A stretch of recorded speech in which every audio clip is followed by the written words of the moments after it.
ఇవాళ ఉప్పల్ స్టేడియంలో Sunrisers Hyderabad versus Kolkata Knight Riders match జరగబోతుంది. అయితే ఎస్ఆర్హెచ్ ఇప్పటికే 5 విజయాలతో హై కాన్ఫిడెన్స్‌లో ఉంది. ఈ మ్యాచ్ గెలిస్తే ఆరో విజయం కూడా తన ఖాతాలో వేసుకుంటుంది. 2018 రికార్డ్‌ను కూడా ఈక్వల్ చేయొచ్చు. సో, ఇంకా నిన్న జరిగిన చెన్నై సూపర్ కింగ్స్ మ్యాచ్ అయితే అద్భుతంగా ఆడి ముంబై ఇండియన్స్‌ని ఓడించడం జరిగింది. Ruturaj Gaikwad class innings, young players కాంట్రిబ్యూషన్‌తో సిఎస్కే సూపర్ విక్టరీ అయితే కొట్టింది. ఇక మ్యాచ్ సిచ్యువేషన్ ఇప్పుడు ఈ మ్యాచ్‌కి వస్తే అంటే ఎస్ఆర్హెచ్ మంచి ఫామ్‌లో ఉంది. ఇంకో పక్క కేకేఆర్ కూడా లాస్ట్ 2 మ్యాచ్‌లు గెలిచి మూవ్‌మెంట్‌లో ఉంది. కానీ పాయింట్స్ టేబుల్‌లో కేకేఆర్‌కి ఇది మోస్ట్ విన్ గేమ్ అయితది.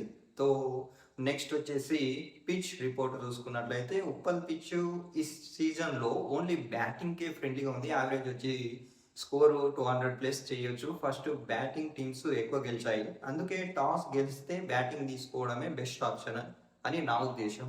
సో కీ ప్లేయర్స్ వచ్చేసి ఎస్ఆర్హెచ్‌లో Travis Head, Abhishek Sharma, Klaasen super ఫామ్‌లో ఉన్నారు. కేకేఆర్ రింకు సింగ్ అండ్ వరుణ్ చక్రవర్తి, సునీల్ నారాయణ్ అందరూ ఫామ్‌లో ఉన్నారు. ప్రతి రాణా కూడా ఫిట్ అయిపోయిందంట. కేకేఆర్‌కి స్ట్రాంగ్ బౌలింగ్ అయితే దొరుకుతుంది. ఇంకా కీ మ్యాచ్ టాప్స్ వచ్చేసి ఇషాన్ కిషన్ వర్సెస్ వైభవ్ అరోరా ఇంట్రెస్టింగ్‌గా ఫైట్ ఉంటుంది. Klaasen versus spinners game changer. Travis Head power ప్లేలో మ్యాచ్‌ని టర్న్ చేయగలడా లేదా? అండ్ ప్రిడిక్షన్ వచ్చేసి మొత్తానికి ఇది క్లోజ్ గేమ్ కానీ ఎస్ఆర్హెచ్ హోమ్ అడ్వాంటేజ్ కాబట్టి ఏది గెలుస్తుంది అనుకుంటున్నారు? నా ప్రిడిక్షన్ అయితే ఎస్ఆర్హెచ్ గెలవాలని నేను అనుకుంటున్నా.